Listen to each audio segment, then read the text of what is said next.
The Ducati Scrambler line has a very significant role in my motorcycling journey.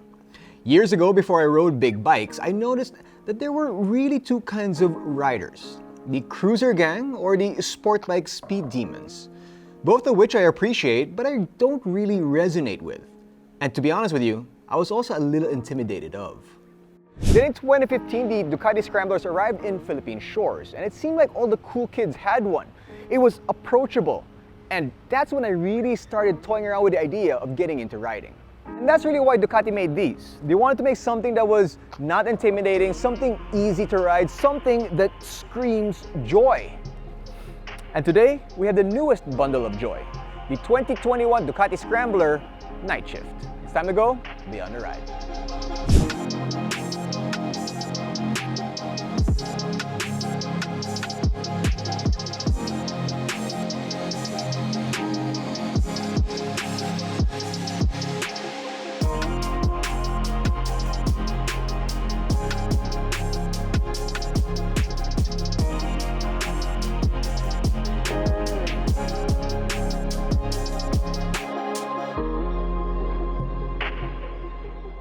The way Scramblers have been marketed is very different from other Ducati bikes. It's really kinda its own brand. It's not about going really fast or pulling off crazy stunts or having tons of tech. It's really more of a lifestyle vibe. It's about having a good time with your friends and enjoying life in all its splendor. And honestly, that's one of the main things I enjoy about riding. The Scrambler line is an impressive lineup of bikes, all of which have their own unique character. However, Ducati decided to stop production of two models, the Cafe Racer and the Full Throttle, to make room for the new kid in town. Let's go over the specs of the Nightshift. The bike is powered by an air-cooled 803cc L twin that punches out 73 horsepower and 66 Nm of torque. Stopping power comes from a radial 4-piston caliper, 330mm disc up front, and a 1-piston floating caliper 245mm disc at the rear. It also has cornering ABS for added safety. Keeping bumps at bay at the front, you have a Kayaba 41mm inverted fork and a spring preload adjustable single shock at the back. You've got 18s in the front, 17s in the back, and they're mounted on Pirelli MT60s, which go really well with this bike, especially with the spoke wheels.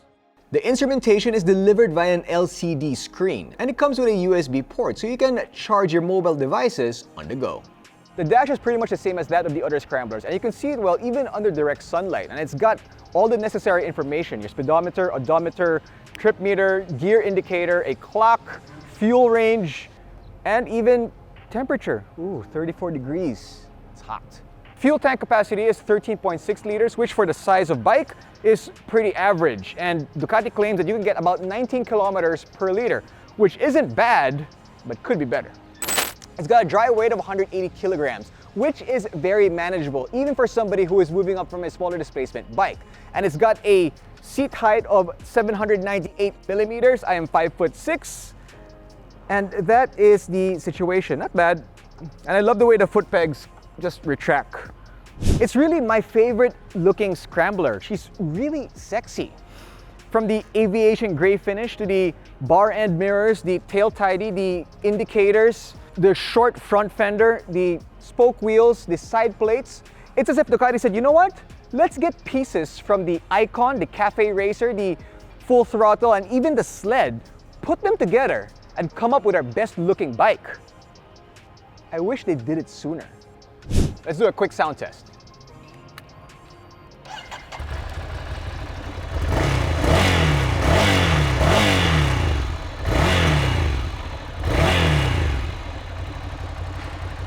Pretty good.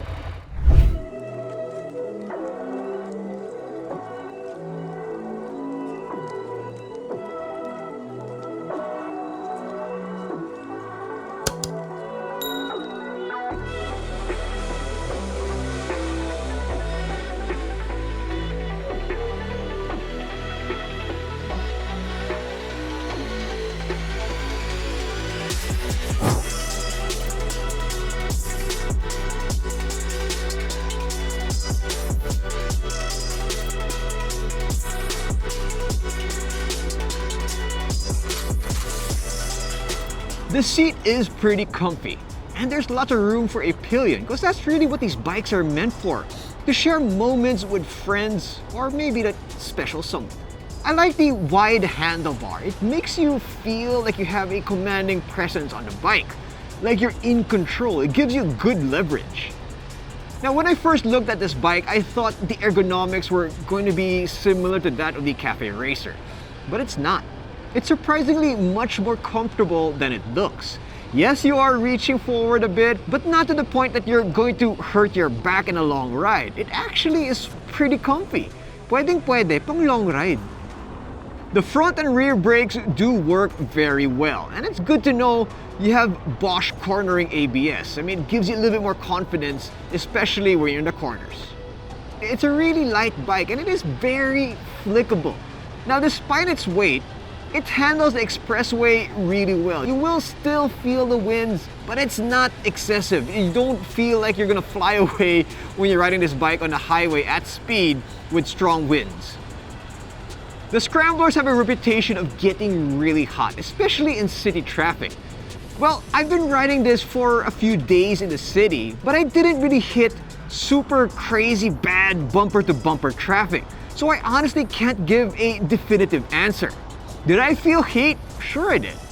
All bikes will get hot, but this bike didn't feel unbearable at all. It actually wasn't too bad. It's a simple, fun ride. It's so smooth. It's not gonna scare novice riders. In fact, the first time I rode a Scrambler was the first time I rode a bike over 150cc. And I was in Khao Lak, Thailand. I honestly was scared at first. But when I got on the bike for the first time and started moving, that fear went away. And it was replaced with so much joy. Maybe that's why they got the tagline, Land of Joy. But this bike isn't just about the lifestyle. When you want to, this thing can get up and go. It really does have the performance as well. It just won't scare novice riders as some other middleweight nakeds will. There really is no surprises, which is confidence inspiring. I do wish the bike had a full LED setup up front instead of just the ring for the DRL. There's also no riding modes or traction control, but for what it is, you may not really need it. It's a really good bike, and not just for beginner riders. It's a bike that has the looks for the city, but should be capable to keep on going even when the paved road stops. I really like the way this bike looks. It has the retro styling and has most of the good stuff from the other Scramblers. Like, they've thought of all the things people usually change on their bikes, and they did it for you. It feels right. I feel at home with it. If it isn't obvious yet, I do really like the bike. I love the simplicity, I love how smooth it is. And if you're looking for something that's easy to ride, that's good looking, that has the pedigree of Ducati Scrambler, and you want to enter the land of joy, then this could be the bike for you. You just have to cough up 785,000 Philippine pesos to get one. For more information about this bike and other MCs out there, log on to www.motodeal.com.ph. That's been Jinno. Hope you guys enjoyed going beyond the ride.